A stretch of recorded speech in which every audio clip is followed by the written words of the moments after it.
Open warrior two. Now let's first turn the head, same direction as the sternum. Lift up in the sides of the ribs, but keep the front of the heart soft. You can even just gently pull the skin of your heart down and then pull the throat and head up and back. Now you just gently move the sternocleidomastoid, the skin next to the sternocleidomastoid, up and encourage it to stay up and back. And then find your occipital ridge of the mastoid process here, the skull, the bony part of your skull behind your ear, and pull up. Now, once your head is back, the challenge is to rotate the head and keep the sternocleidomastoid on the side you're turning to is going to be stretching. So if I'm turning my head to the right, the left sternocleidomastoid is pulling the head towards the chest, and you see it's shortened here. So it's engaged and it's helping the rotation. The right side, we're gonna try to stretch a little bit. So you'll place your hand behind your head like this and press the right ear, which is the back ear in this case,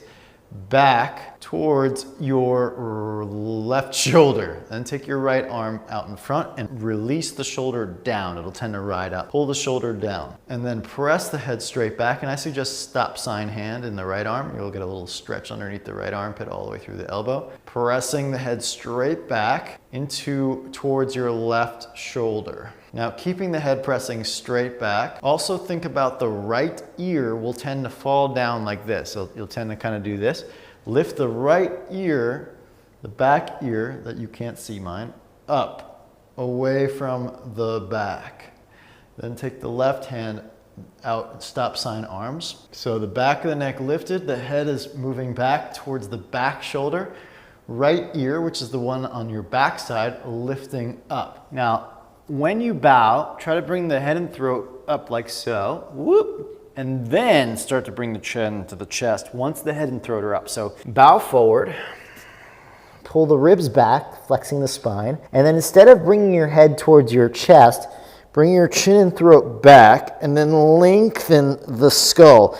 Think about like bowing the neck back, or reverse bow. So don't just bring the chin and chest, actually lengthen the back of the skull and pull the throat back. Then think about the back of the head moving towards your shin. Straighten through the front leg and think about bowing the neck up to the sky, reverse bow that is, and then chin to chest. So think about the throat coming up rather than dropping the chin down to bring the chin to the chest.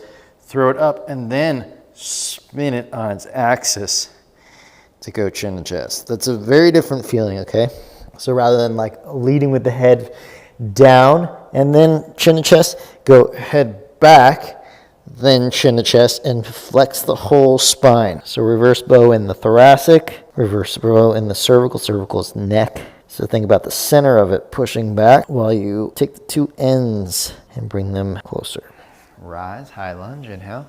We're gonna take our hands behind the head, elbows in front, ribs back, and then head back into our hands.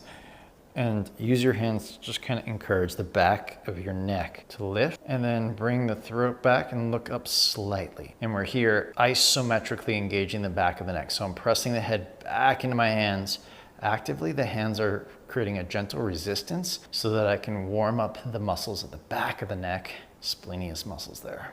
Now let's draw the chin down slightly, opening the back of the throat, and press the head back with the chin down, back of the head lifted. Pull your hands up slightly, stretch the neck muscles.